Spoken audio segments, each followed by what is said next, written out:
Staf Presiden atau KSP hari ini resmi melaksanakan serah terima jabatan atau sertijab pasca perombakan kabinet. Prosesi sertijab berlangsung di kantor KSP di Kompleks Istana Kepresidenan Jakarta Pusat Kamis pagi. Mantan Kepala KSP AM Putranto menyerahkan jabatannya kepada Muhammad Kodari yang menggantikannya sejak dilantik kemarin. Kodari menyinggung soal titipan pesan dari pendahulunya tentang keberanian dalam mengambil langkah strategis. Ia mengatakan dirinya memusatkan perhatian pada deretan program prioritas pemerintah, salah satunya program prioritas pengadaan rumah 3 juta unit oleh Kementerian Perumahan, termasuk kajian strategis terkait berbagai kebijakan publik, salah satunya soal BBM.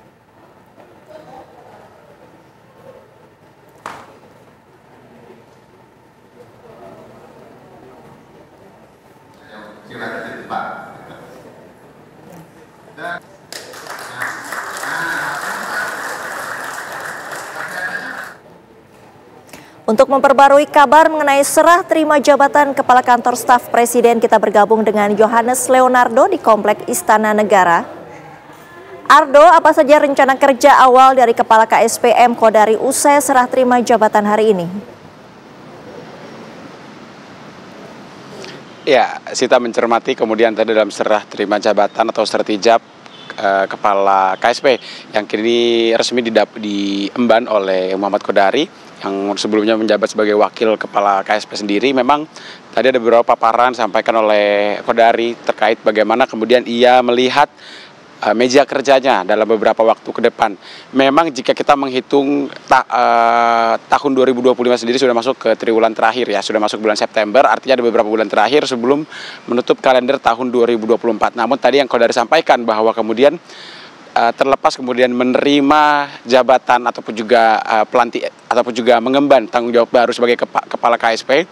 namun Kodari menyampaikan memang beberapa program lanjutan dari yang sebelumnya dipegang atau dikendalikan atau dipimpin di bawah arahan kendali dari Anto Mukti Putranto atau AM Putranto sebagai Kepala KSP sebelumnya akan menjadi prioritas untuk kemudian diteruskan dalam kepemimpinannya di KSP, terutama hal-hal yang berkaitan dengan kajian dan juga usulan-usulan strategis kepada Presiden Prabowo Subianto. Beberapa yang disinggung oleh Kodari untuk program prioritas pemerintah diantara seperti makan bergizi gratis, mulai dari usulan dan juga kajian strategis terkait bagaimana kemudian mekanisme dari mulai persiapan hingga kemudian penerapannya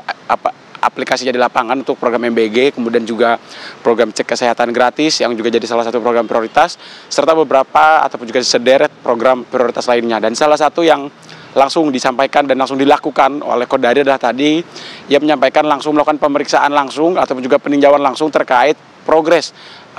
persiapan hunian ataupun juga target 3 juta rumah yang ditargetkan oleh Kementerian Perumahan dan juga Kawasan Permukiman di bawah Kementerian PKP yang di bawah arahan Marwar Sirait, di mana kemudian tadi juga bahkan setelah wawancara dengan kami begitu ya Sita, bahwa kemudian Kodari langsung bertolak menuju ke Bandung Jawa Barat untuk kemudian meninjau apa kemudian yang perlu dipersiapkan dan juga perlu disiapkan secara strategis dalam bentuk usulan dan juga kajian untuk kemudian dipertimbangkan baik untuk lintas kementerian maupun juga dengan Presiden Prabowo Subianto, karena memang untuk target 3 juta rumah ini merupakan salah satu program prioritas pemerintah Presiden Prabowo Subianto yang dicanangkan sejak dilantik pada Oktober 2024 kemarin. Dan juga yang menarik untuk kami cermati begitu ya, yang kami simak dari apa yang disampaikan oleh Kodari dalam pelantikannya, dalam serah terima jabatan tadi maksud kami, di mana Kodari juga menyampaikan bahwa no guts, no glory, bahwa di mana tidak ada keberanian maka tidak ada keberhasilan. Dan itu yang coba kami elaborasi kembali, bagaimana kemudian apakah sejauh mana keberanian yang dimaksudkan oleh Kodari tersebut terkait usulan-usulan strategis utamanya yang akan disampaikan kepada Presiden Prabowo Subianto. Kami akan menantikan bagaimana kemudian kinerja dari Kodari dan juga jajaran pasca sertijab dan juga pelantikan yang dilaksanakan kemarin bersama dengan beberapa kementerian dan juga kepala lembaga lainnya. Sementara demikian, kembali ke Anda, Sita.